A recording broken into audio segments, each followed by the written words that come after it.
Good evening and welcome to this week's version of our parent workshop. Today we'll be focusing on helping kids with autism cope with the COVID-19 pandemic. We'll be going over evidence-based practices for everyday challenges and how to support your child during distant learning.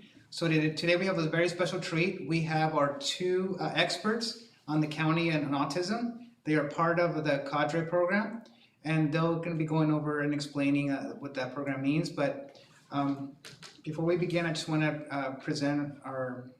introduce our presenters. To my left, I have Shannon Parsons. She's been an education specialist for students with moderate to severe disabilities for over 14 years here at Hollister School District. And she's also a department lead for the past 3 years. And this year, she's actually serving as our TOSA on special assignment, helping our teachers with IEPs and also with classroom management. And she's also part of our Captain Cadre member. We have a special treat. We have Cassandra Guerrero, who's a program specialist for San Benito High School. She's been a speech and language pathologist for over 10 years. She's a department chair for 2 years, and she's, as I mentioned, a SPED program specialist for San Benito High School for the last 4 years. And again, she's also a Captain Cadre member. So just a couple of housekeeping to go just before we start. You can submit your questions through the presentation using the chat box on your screen, or call in during our question and answer portion at 831-630-6320, and there will be built-in question and answer after certain topics. We will try to answer your questions, but you may not be able to answer all due to the time restrictions. If you have available information, we'll post our emails and our contact information, so you can email us with any other questions you might have after the presentation. So to begin our presentation, we'll have Shannon Parsons start us off. So I wanted to thank everybody for joining us this afternoon, and we just hope that you get a lot out of this presentation. We're excited to present you this information today. The focus of the presentation today will be utilizing evidence-based practices and supporting your children at home during distance learning. What is Captain? What does Danny mean when he says that he has your Captain Cadres here with you today? What does that mean to you, and how are we going to help you? What is an EBP? What's an evidence-based practice? And utilizing two evidence-based practices to support your child during distance learning right now, those two being visual supports and reinforcement system. So I'm going to talk a little bit about the background of Captain. It stands for the California Autism Professional Training and Information Network. Originally, it was led out of the Diagnostic Center, and now it's out of Marin County. And it also is combined with the Mind Institute. So the two leads on that project, Ann England and Patty Shetter. Ann in England is out of the Marin County SELPA, and Patty is out of the Mind Institute. So Cadre members are professionals from regional centers, SELPAs, and other support agencies that work with individuals on the autism spectrum. So every SELPA has several Cadre members. So Shannon and I are the Cadre members for our SELPA, and we're in Region 007, which also includes Monterey, Santa Cruz, Pajaro, Santa Clara, and some of the other surrounding areas. And it's a multi-agency network, and it was developed to support understanding and use of evidence-based practices for individuals affected by autism across the state. So some of the research, just really briefly so you understand where we're coming from when we talk about evidence-based practices. If you Google treatment for autism, you'll come up with millions of hits, and that's not helpful. It's too overwhelming, right? So that's one of the reasons this project was developed. There are several different reports that put together studies that show what the research says is an evidence-based practice to support students with autism. So the first one is the California Department of Developmental Services, the ASD Guidelines for Effective Interventions. Then there's the National Professional Development Center. They researched hundreds of studies, and they came up with 27 evidence-based practices and 2 for young children. And then the National Autism Center also did 2 different iterations of their National Standards Project, and they also have practices that kind of fall in line with the NPDC practices that we have mainly been going off of for the last several years. The updated research, though, shows that the National Clearinghouse on Autism and Evidence-Based Practices, which is NCAPE for short, has come up with 28 evidence-based practices, and that report was just released this year in 2020.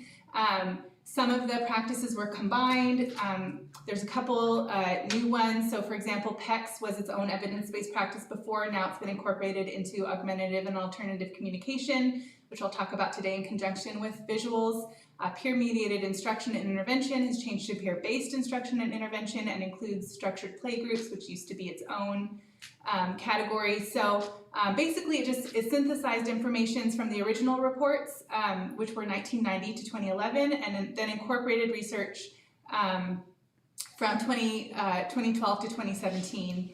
And over 972 articles were reviewed, and that came up with our 28 evidence-based practices.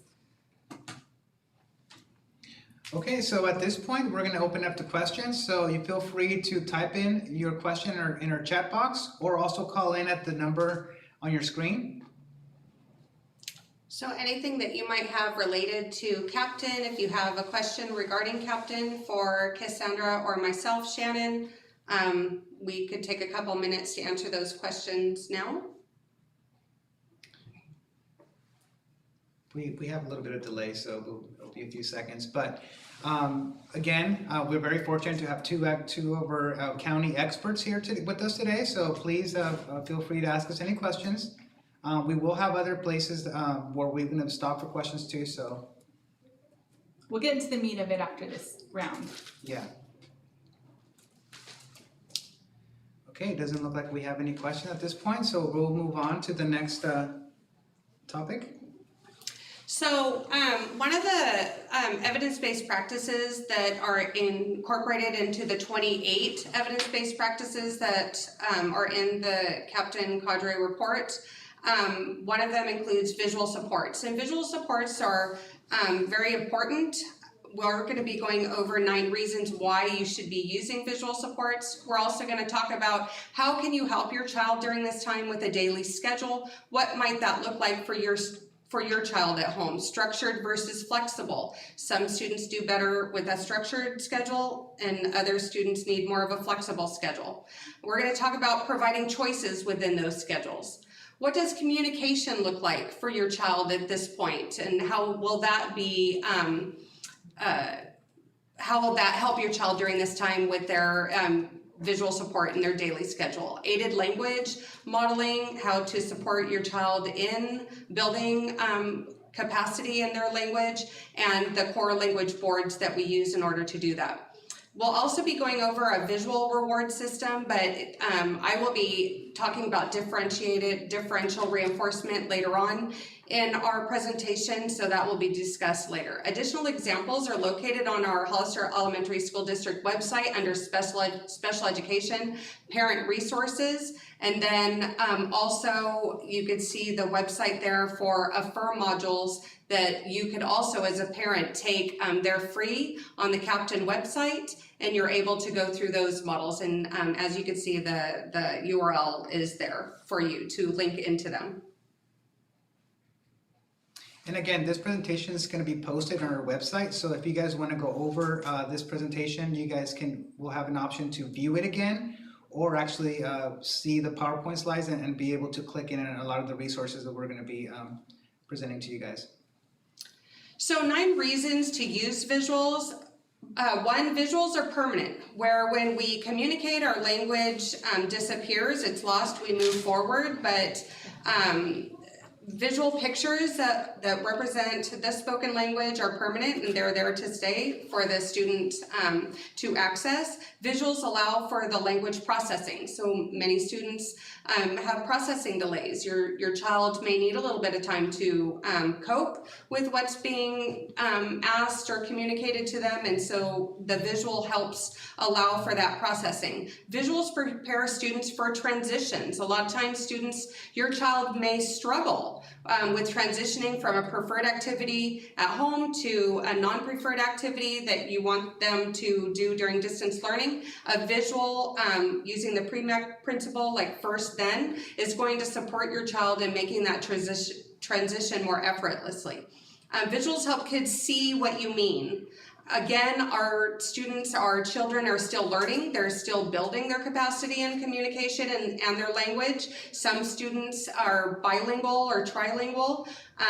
So having the visual support of the pictures supports us getting our point across and explaining what we mean, and it also takes less effort for your child to understand what you're saying, and they don't have much of a delay in trying to process that information. Visuals help all students. So regardless of the capacity of your child and where they might be in their road in communication or learning, we all still need visuals to support us in our daily living, and they really support us in understanding what's happening around us. So visuals help build independence. You know, with visuals being around the students all the time, they could reference them, they could utilize them to promote self-help in order to get their needs met and build their independent living skills. And that's ultimately our goal for our children. Visuals are transferable between environments and people. So if you have a visual schedule or communication boards, those visuals could transfer with the students. Sometimes language that are with people, they can't transfer as much, but the visual support can. Visuals have no attitude, so they don't have a tone, there's no frustration, there's no disapproval. Sometimes when our children aren't doing what we need to do, if we need them to stop or sit down or come here, if you're just showing them a visual of stop and you're not really saying anything with no affect, you're just pointing, we're taking out our own frustration, which your child could feel, and this is going to allow them to concentrate on what it is that they're needing to do or the communication that you're trying to get across, and that's going to be a lot easier for them. And then visuals help reduce anxiety. So, you know, if Cassandra is going to go into more of the communication piece of it, but again, as your students' frustration tolerance gets lower, their coping skills are diminished, their communication skills also go down. So visual supports are going to help you and help your child communicate in times that are less desirable. And I just want to echo that part about visuals helping all students. I know that I myself use visuals with my students who are neurotypical, my own children at home, and it definitely helps a lot. So, and also a lot of the research is around autism, and that's specifically what our group focuses on, but we have found in our practice that it's really helpful for all students, not just students on the autism spectrum. So we're going to talk a little bit about schedules, just some basics with visuals. Everybody should have a visual schedule, and it can look different, so we're going to show you some examples. So you can include, it can be more structured, like these examples here. The first one is from the Captain website, which we'll have a reference to at the end, and it breaks down the different time frames. It breaks down on the top, if you can see, different goal areas that you might be addressing at different times, and so it gets very specific, okay? There's another one, and that one is from the Hollister School District website that Shannon helped create, and so that one's a little bit more visual. It still has time frames for things, but there's visuals built into that one, and it's not quite so specific in terms of goals. These two are examples that I use with my own kids, and let me tell you, they have changed a lot since the beginning. I started very ambitious with time frames for everything, and because I'm also working from home, it's just not possible for me to stick to those time frames all the time, and so I was getting frustrated.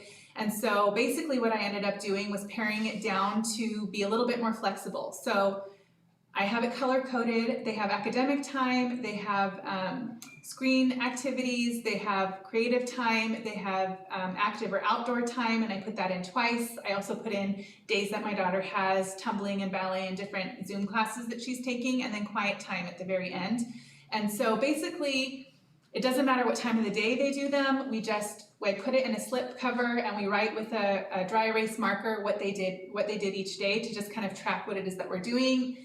I find that also as a parent, it helps me feel like, okay, we actually did something today when there's days that I feel like we didn't do enough. And then I also put the weekend on there just to have a visual of any Zoom classes we have, and then that Sundays for relaxing. So that first one's for my older daughter who's in first grade. The second one I created with a little bit more visual support for my preschooler, And so I have our morning routine up there, if you can see at the top, and it has, brush teeth, go to the bathroom, eat breakfast, and then we've been doing Cosmic Kids Yoga, which is a great resource. Down below that are the empty boxes where we can write in any appointments that we have. So if she has a sing-along with her preschool class or something, I'll write that in there. And then again, I had started with it being a lot more structured, and then I just really had to make it more unstructured because I wasn't being able to keep up with it. And that sometimes happens, and that's okay. All of us are feeling that right now. So I just have her pick 2. So if she wants to do some screen time, we cross that off, and then I say, okay, we've had so much screen time, now I need you to pick something different to do. And so then she can pick something else off that list. And then if we have time, she can pick more than 2 if she gets bored of it sooner. And then we have lunch, and then again, we pick 2 activities, and then we also have choices for quiet time and active time and our bedtime routine. And she was also having a hard time with wanting to sign on to her different dance classes on the weekend, and I wanted to kind of keep her engaged and social and connecting with people, and so it was important to me to keep those in our schedule. So I put the visual supports on there, and it's been much easier for her to predict what's coming when those are there, since all the days kind of mesh together. So those are a couple more examples of more flexible schedules. Including choices in your schedules. So this one is one of the versions of the schedules I had for my daughter before I decided to just make it blank boxes, but it has little check boxes. If your child likes to check off lists, you can either do this with words or with visuals, checking off that you did all of those things during the day, so it's already there for you. The other one is just a general list of choices that went along with that first schedule. So in the academic time, if she's choosing something academic and she's not sure what to do, I have there the Gigi program she does, Lexia for reading, and then other programs that she might do. And then we also created choices together of things that they like. For example, creative time, my daughters like to use Play-Doh or color or paint or build with Legos or cups or do puzzles. So we just built in, and we've handwritten in more choices as well as the weeks have gone on, but those are the choices because sometimes I also don't have, well, most of the time, to be honest, I don't have time to actually prepare anything for them to do because I am working from home as well. So it's easy stuff that they can pick up, and if they don't know what to do and I don't know what to tell them, I can just say, okay, here's our creative choices. Which one of these do you want to do? So there's that. So for communication, so just kind of a little bit of background. If your child is a nonverbal communicator and uses any type of a visual system for communication, this is just some interesting background information to know. So by 18 months, children have received about 4,400 hours of spoken language using an 8-hour-a-day formula. If we model on a student's device 10 minutes a day during snack or circle time, or now that they're at home, if you're only modeling during certain activities, it will take 84 years for that student to be exposed to 4,400 hours of spoken language. So aided language modeling is really important, and I'm going to show you what that is in just a second, to make sure they're exposed to language enough that they can really learn and understand their system. So all members of the team have to be on board with modeling the student's AAC system, and that includes interventionists at school as well as at home. An intervention goal should be to model on the device no less than 20 models per hour. And when you're talking to your student, you shouldn't only be talking with your words, you should also be talking with their system so that they become more familiar with it. Because if you think about it, our students who have communication challenges, if they struggle with that already and they're using a system that nobody else uses and they never see anybody else use, how are they going to get that exposure? So it's really important that they get that aided language modeling. And then a variety of means can be used for modeling, including modeling directly on their system. All of this information as well is out of the open access process from Placer County. They have a lot of free resources that you can use. And our county is part of their grant project, and so a lot of our providers this year have been through their Tier 1 system, and I'm one of the leads on that, and so I'm helping to train in the county as well. So let me know if anybody has questions about that. So aided language modeling is the communication partner speaks with their voice while their hands are speaking using the AAC tool. So I'm going to show you a video in a minute of what that looks like, but if I had my tool here, I would be pointing to the words as I was saying them. So when I say the word want, my finger goes over and touches the word want on the tool. So the student is receiving two different inputs, and that's really what it is. So if you look at that graphic, if your input is spoken language and their output is spoken language, that's great, right? But not all students learn that way. So if your input is spoken language and you expect their output to be aided language, that's going to be confusing for our students. So what we need to do is aided language, which is pointing to their symbols as we're speaking, then the output being aided language makes a lot more sense.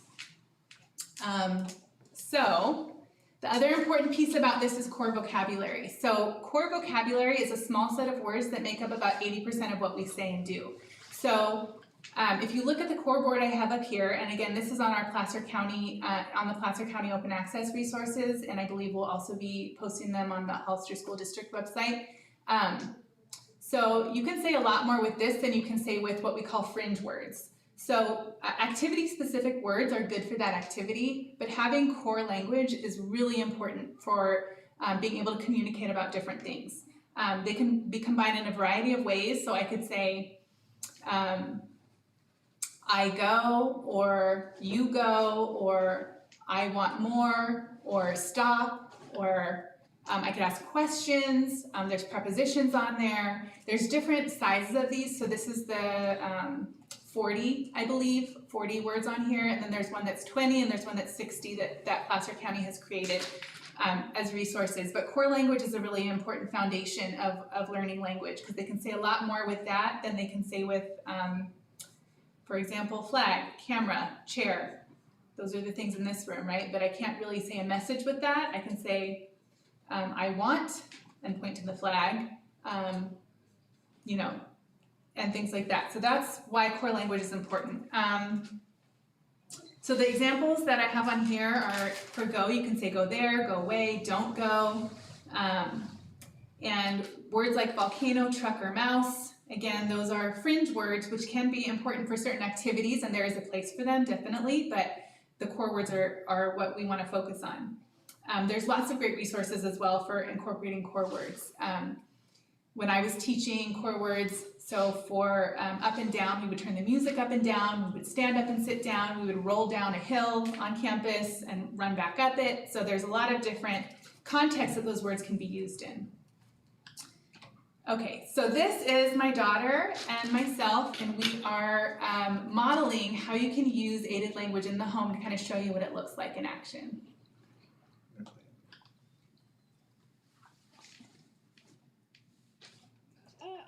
Miss Cassandra and me, Layla, Miss Cassandra's daughter, and today we're going to be modeling aided language with a core board.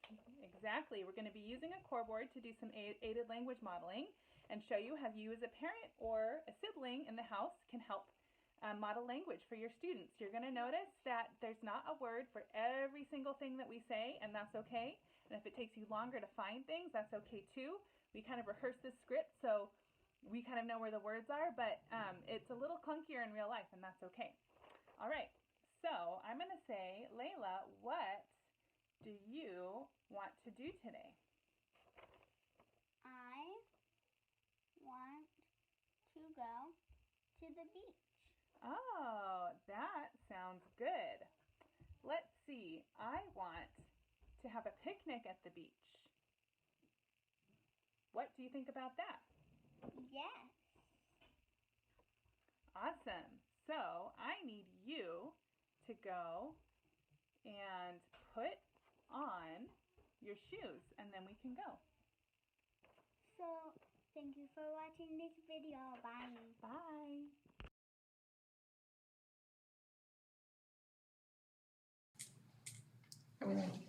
Okay, so as you can tell by that, basically I just wanted to give you a quick 1-minute overview of what it looks like to use aided language modeling. I also have a couple of 10-minute videos that go a little bit more in depth and give more examples that we created for our programs at the high school, and I'm happy to share those so that you can have access to them as well at Hollister School District.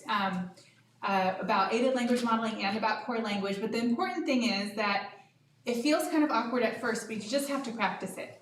It's okay. The first couple times I tried that with my daughter, I was searching around and looking for the words, because even as much experience as I have using these tools, you know, it's still, if you're not doing it all the time every day, it's still can be a little clunky at first. And that's really the whole point, is that for our students who struggle with communication anyway, they really need that practice, and they really need that modeling, and they really need to feel like other people are communicating in the same way that they are. So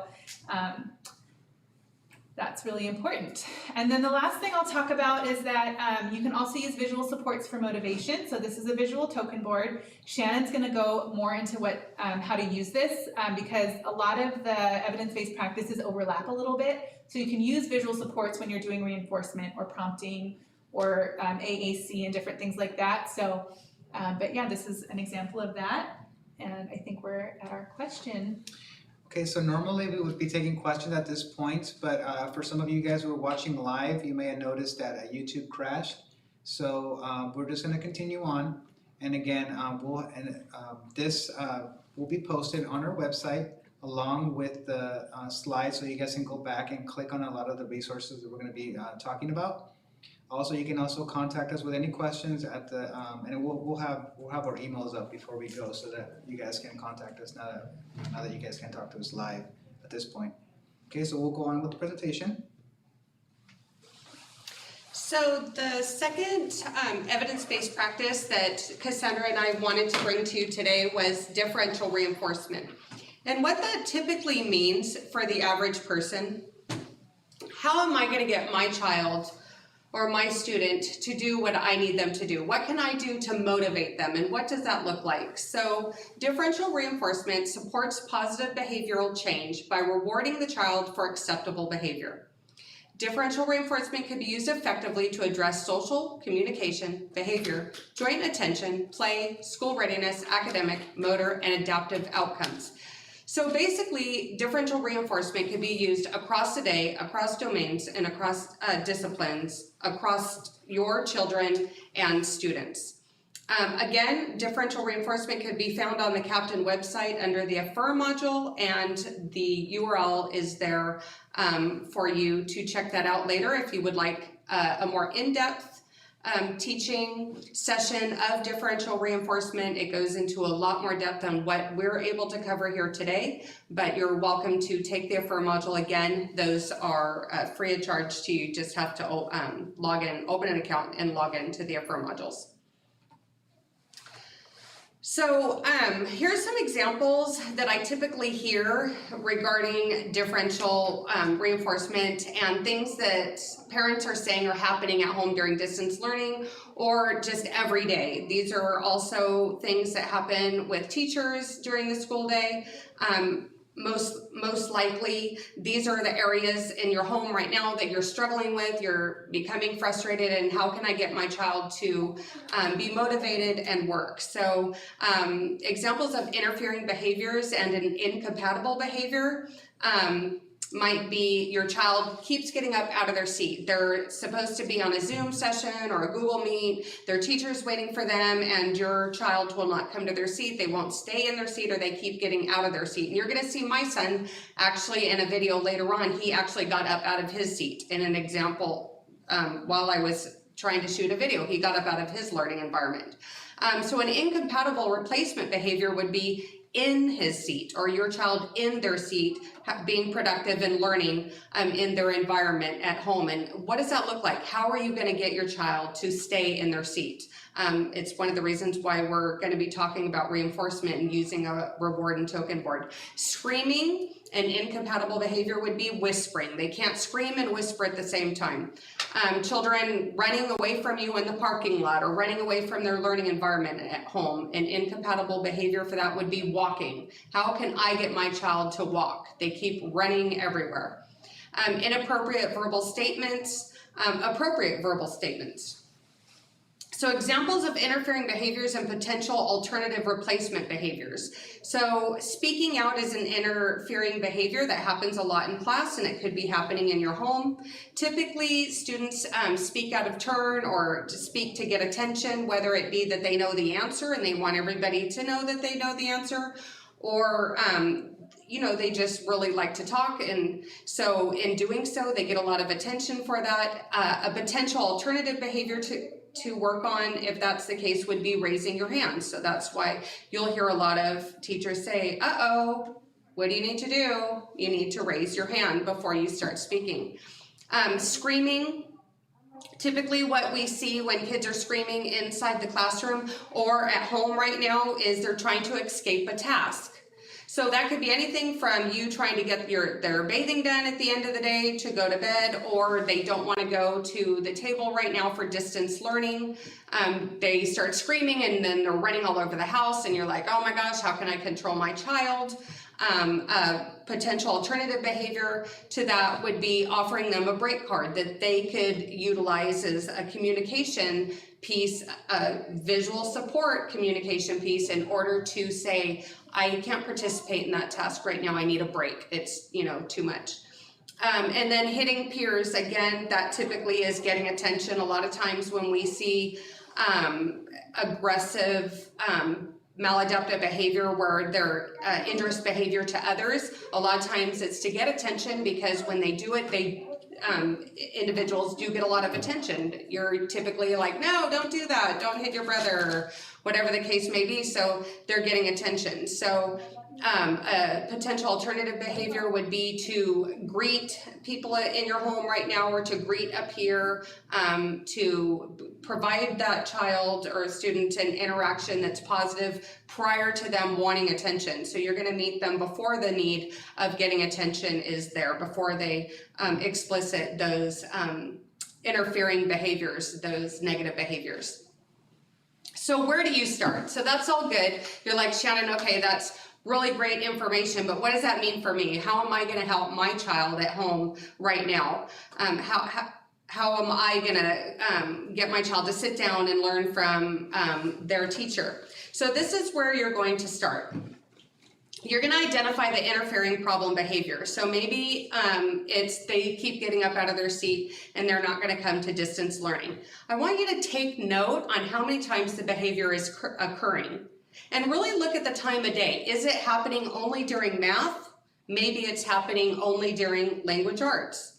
Take a look at how many times it's happening. Is it happening every day? And is it the same time every day? Because if your child could sit down and watch a video that's very entertaining to them, we know that they don't have the challenge sitting and staying still, but they're trying to escape a certain behavior. They keep getting up.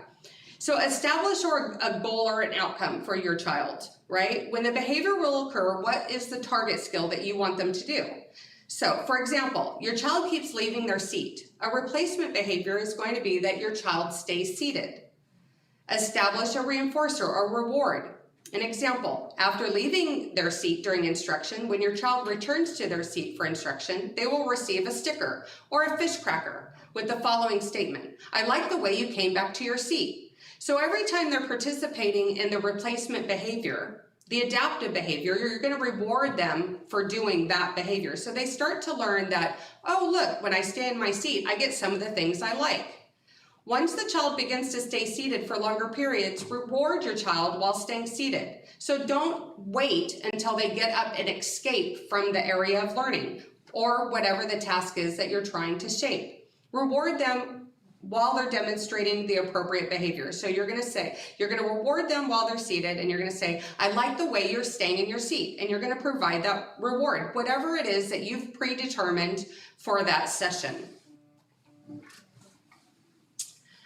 So easy ways to reward your child during distance learning. If your child receives a weekly learning packet, I have built in a reward system into the schedule. So at the bottom of your schedule, you'll see where it says reward fill in. And at that point, you could fill in whatever it is that your child's working for. So what I did with my son is that every time he would complete a task, I would put a sticker on the task and he would have the reward at the bottom of his schedule, and it was predetermined. So you always want to make sure that the reward that you're going to provide is predetermined before the demand of following through with whatever it is that you're asking them to do is started. So if you want them to sit through a Google Meet with their teacher, then prior to that meeting, set up what the reward will be for actively participating within that session for however long it is. Maybe the learning session right now is 20 minutes, but really you only want your child right now to work on staying seated for 5. So we don't want to set the goal too high. Remember, we're going to work towards baby steps of getting them to stay in their seat. Again, you could use a token board as a visual for delayed gratification. So you could see on the visual here where it says my token board I am working for. That's where you would fill in what your child is working for. And then those stars could be cut out, and as they participate in the behavior that you want to see, so maybe they complete 1 math problem. Maybe the goal is that after they complete 5 math problems, they get screen time. You could give them 1 star per problem as they work through their math, and then by the time they get done with 5, they have the designated amount of time on screen time. Again, this is not so, you don't have to have it look this fancy. It is on our Hollister Elementary School District website that you could download or print the token boards for your use at home. Again, if you have a learning packet at home, I would use the learning packet as your reward system. But you can also, and you're going to see in a video that I did with my son Mario, I just wrote it on a piece of paper because I couldn't find the packet paper, and so I just created a token board out of a piece of paper. So it really could be just as simple as that. You know, we're struggling at home too, so I want you to know that you're not alone. Just make it as simple as you can, but the visuals are super important. And then the first then is called a pre-MAC principle, and basically what it is a visual for supporting your child and knowing what they're doing now and what's to come next. So it helps with transition. So let's just say your child wanted that screen time, but they needed to do the math. You're going to have math in first and then screen time. You could use visual pictures, or you could write it in if you want, but it really does promote the here and now, like what are we doing now, what are we working towards right now, and what will come next. So you could use the token boards, the scheduling, and the first down in conjunction. You could use them all together to break things down nicely, or you just use what's comfortable for you.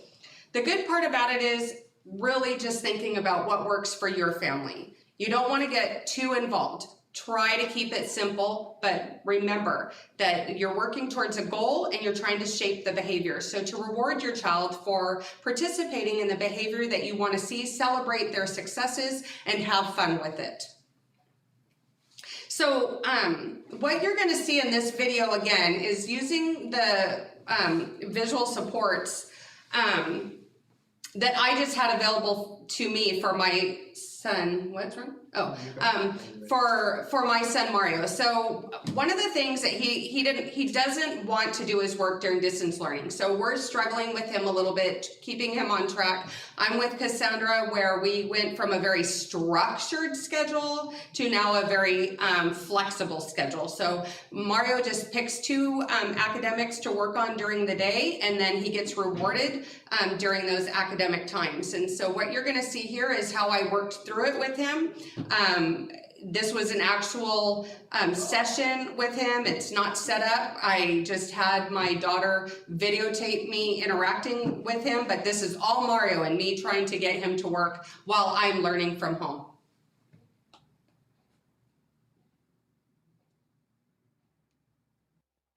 Mario, look at, you still have math, reading, and writing to do today. So your break's up, so we need to do math. Where do you... I don't want to do it. I know. What are you working for right now, though? Snack. You want a snack? Yeah. Okay, so let's get up and let's go do our math, and then we can work towards snack. It'll be okay. My turn. My turn. Okay, walk with me. Let's go. Take a seat. Good job, Mario. I like the way you came to sit down when Mom asked you to take a seat to do your math. Okay. So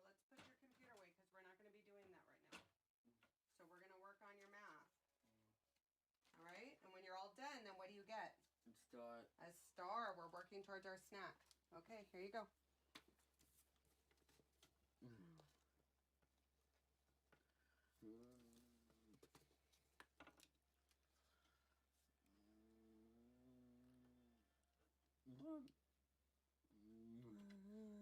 Good job, Mario. This one.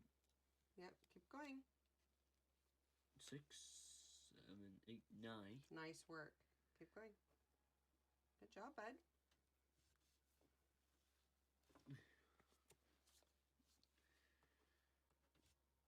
Keep going. You're doing great. 7, 8, 9, 10, 11, 12. Nice. Using your touch math. I like the way you're solving your math problems. Good job, buddy. Wow. So how many cents is that? What do you need to bring? The cent sign. So how many cents is that? $1. Uh-oh. Try again. 60. 5 cents. Good job, buddy.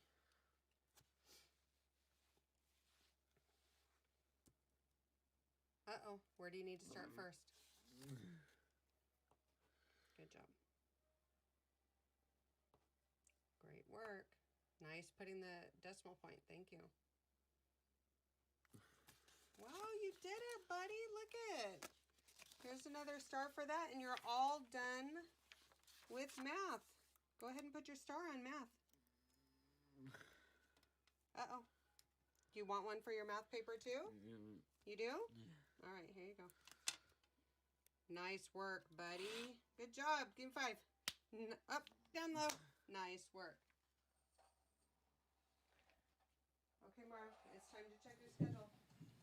We need to do computer reading first, and then you're going to get your reward. You ready? Let's check your schedule. Come on. So what do you have on here? English Lexia. Yeah, but we're going to do reading right now, okay?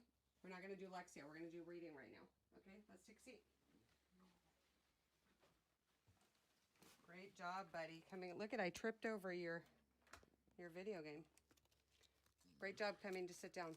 Okay, so first grade sight word sentence practice and comprehension. You're going to read the sentences as fast as you can, then answer the questions, okay? Yes? Yeah. Okay. Ready? No. This is a blick. The blick is thick. The girl can kick the blick. She can kick the thick blick. Okay, keep going. I see. This is a stick. The stick is the non-stick. The boy is. Wait, where are you going? What game? But you have to finish reading, Mario. That doesn't matter. But you're working towards earning your game and a snack. Remember, you only need one more star to work for the snack, and you only need one more star here to get your iPad, to get your gaming. So let's go back. We're almost done. I just finished reading this one, and then you'll be all done. Okay, start back here. This ball is a stick. That stick is not thick. The boy can pick the stick. He pick a thin stick. He doesn't a thing. He does A trick with the stick. Okay, press the space bar. The baby Licks the stick. The baby can get sick. Quick. Take the stick. Can take the stick is so the baby is not sick. Good job, buddy. Look, you earned your last star. You earned your last star for your snack, and you're all done reading, so you could have your iPad. Hey, what happened to our stars? Where'd they go? Uh-oh. All right. Well, you earned it. Yep. Mario, great job reading. Yeah. Go ahead and put your star. Nice job. So 2 stars. What were you working for? Good job, buddy. Here you go. Nice work. Great job, Mario. He really worked through that. So I know that you guys could relate to what I went through there. I was tripping over electrical cords. I lost the stickers. You know, this is real life. I'm going through it just like you guys are at home, and Mario did a great job coming back. But so you could see how using the visuals really kind of kept him on track. You could see he really didn't want to do math. He didn't want to do reading, but having those visuals and knowing that he was working towards those items that were really reinforcing to him. If he could only get through a little bit more, he was going to get that snack, and he was going to get the screen time on his video game that he really, really wanted. So I hope that's very helpful to you. Make sure that you're using those visuals to support you getting the job done. It is going to be life-saving for you right now at home. If you look on our Hollister Elementary School District Special Education Department website, there's Family Information and Resource Center. You're going to find everything you need in a secure place. There's the link for you. You'll find the schedules from this presentation today, not Cassandra's girls' personalized schedules, but you'll find the generic schedules from this presentation today. You'll find the reward systems, the core boards, all of the items that you're going to need to help you and ultimately your child be successful at home. I hope that you enjoyed our presentation today. If you guys have any questions, we're sitting right here hoping to help you at this point, and we look forward to hearing from you. So chat in or call in. And I'm just going to go over some resources really quick. Can you go to the next? Yep. So Back up. There you go. So here are the resources. Again, there's the Hollister School District Resource Center site, and then the Captain website's on there as well, and the graphic there is from the Captain website. At the very top, you'll see there's a Padlet in English and a Padlet in Spanish. If you don't know Padlet, it's basically kind of a website that has links to certain resources. So it's a really nice curated set of resources for parents, educators, and different people. I'm so sorry. And there's social stories on there written by Carol Gray, who is the inventor of social stories. Social narratives is an evidence-based practice as well, and it has to be done a certain way in order for it to be done with fidelity. So Captain has partnered with Carol Gray and made some awesome social stories that are on there. So the Padlet's in English and in Spanish. I have the links on there separately as well, but you can find them on the Captain website.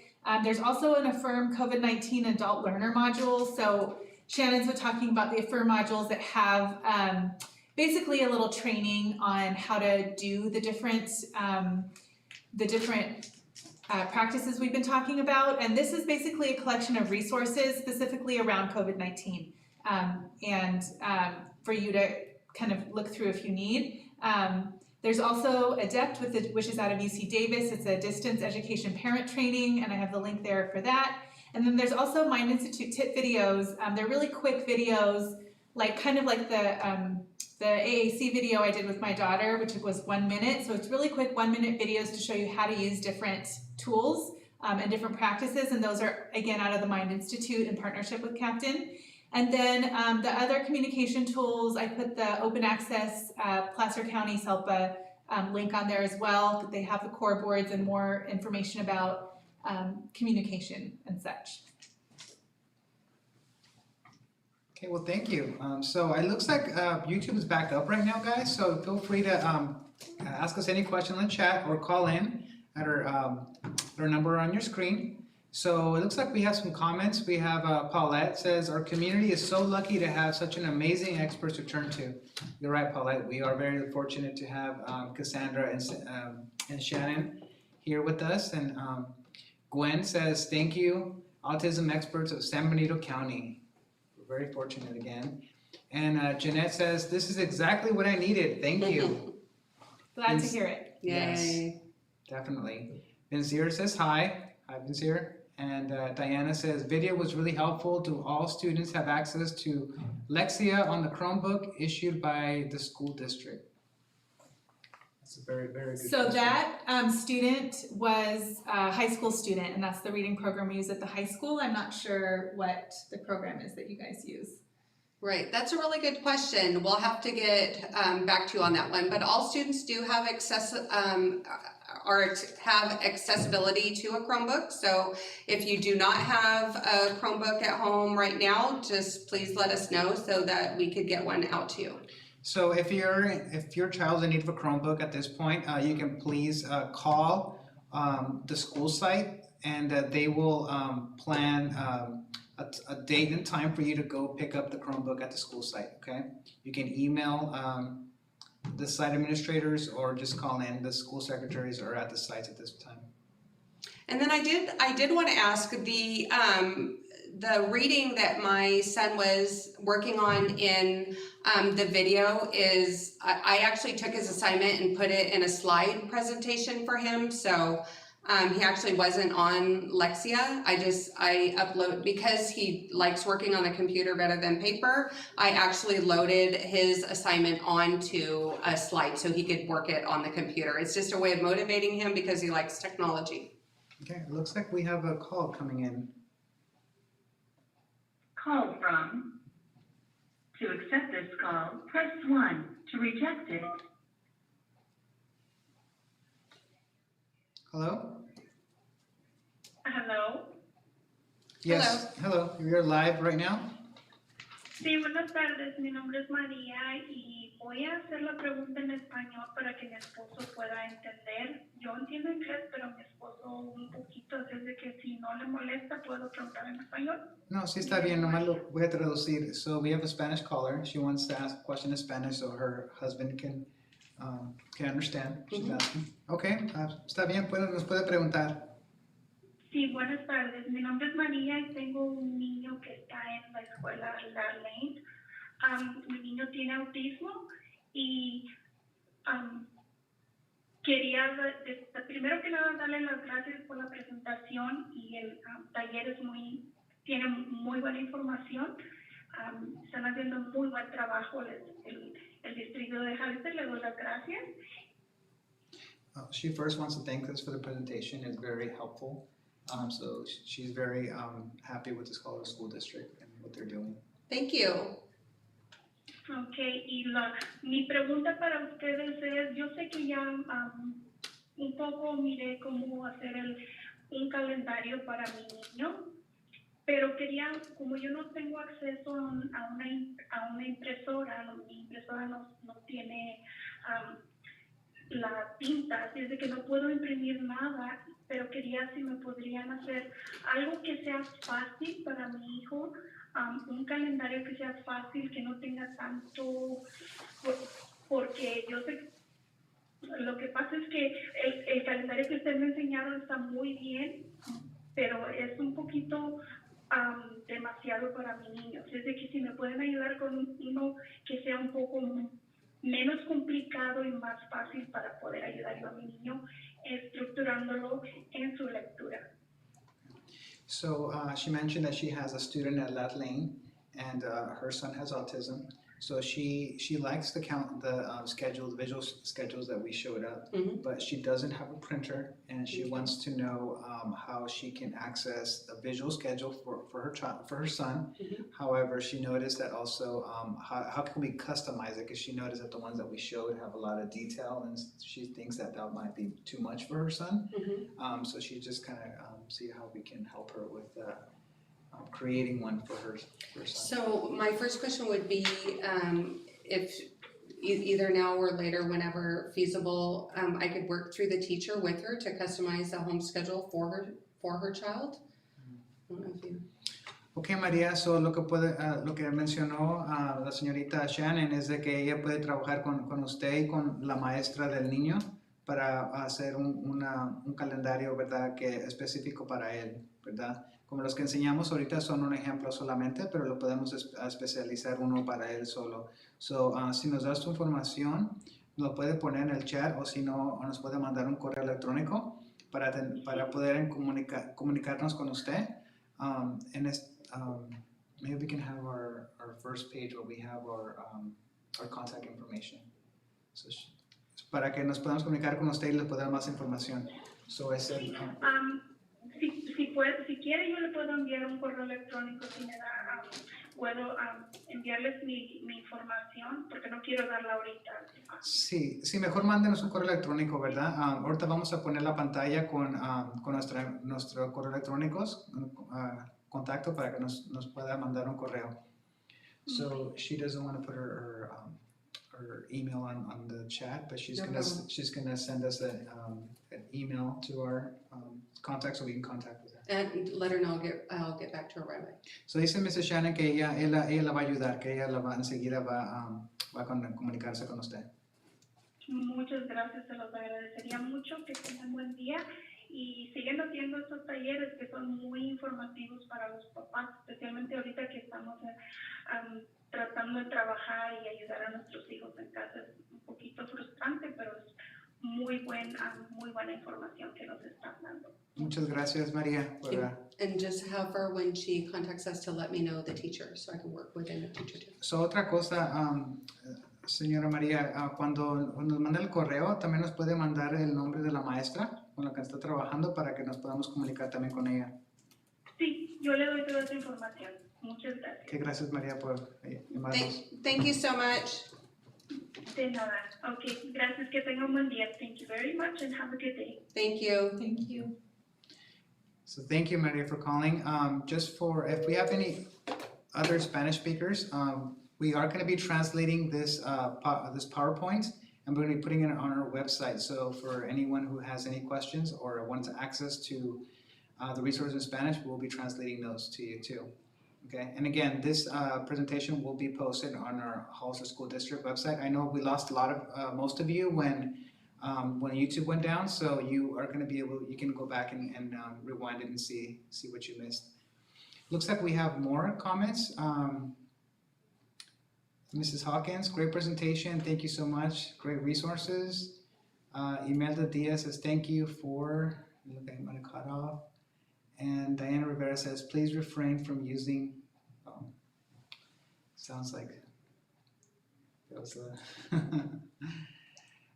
It looked like a comment about asking about something about math homework. I didn't get to read it all the way, but I don't know, maybe that looks like an automatic response. Yeah, that was an automatic response that was sent out. Any other questions? Feel free to call in or add them to our chat box here. She was asking about using touch math. Do I need to speak with my son's teacher about teaching him this way of solving math problems? Because she noticed that Mario was using touch math in the video and her son struggles with math assignments. Right. I don't know why it flagged that. So I don't know who asked that question, but my response to that is Touch Math is a very valuable resource that any child that is struggling with math calculation, it would be a very good resource in order to teach your child. And actually, most teachers do teach the skill, but you could also utilize the skill at home right now. It's very easy to learn. So if you go onto the Touch Math website, you can locate examples and videos on how to teach it, and it will demonstrate to you on how the placement of the touch points are. But I taught Mario from a very young age touch math, but I do know that as he's grown through the grades that many teachers do use that resource in order to support mathematical calculations. And I really enjoy your comment. Just an aside, it is also one of the manualized evidence-based practices that the captain reports support. Right, thank you. Yep, I almost forgot that. Thank you. Any other questions? Except we have some more comments. Thank you for great information. It sounds to me like we had a little bit of technical difficulty, so apologize for that person who. Okay, so I know there's a little bit delayed as I mentioned, so we'll just wait a few more seconds and then we'll conclude. I do want to thank all of our parents who submitted a parent survey. We received 240 surveys were returned with a lot of great feedback and a lot of great comments and suggestions. So thank you, parents, for doing that. That was great. We shared that information with our teachers and with our principals and assistant principals. So thank you. That really helped us a lot. Being able to see how you guys feel about our distance learning and as we kind of go to these uncharted waters. So thank you again for your support on that. Also, I wanna thank our presenters, Shannon and Cassandra, for presenting. They did a great job. And again, we are very fortunate to have them. They are experts here at San Benito County when it comes to autism. So thank you again. Maybe we can put up our contact information if they want, if anybody wants to email us any other questions.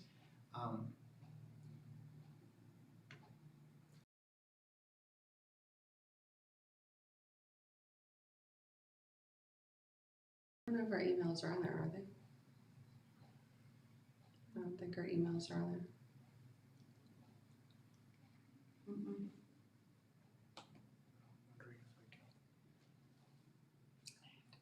So we'll, so maybe we can add our emails to the chat. We'll add our emails so you people can contact us. Again, can you excuse Christopher? Yeah, so at this point, again, thank you for joining us. It's been a pleasure to have you guys with us. And again, thank you for those who have been with us since March. We've been doing these weekly workshops, so thank you again for your support. And anything you guys need, please give us a call or email us at our at the emails that will be posted in our chat room. Thank you again. Have a great night. Thank you.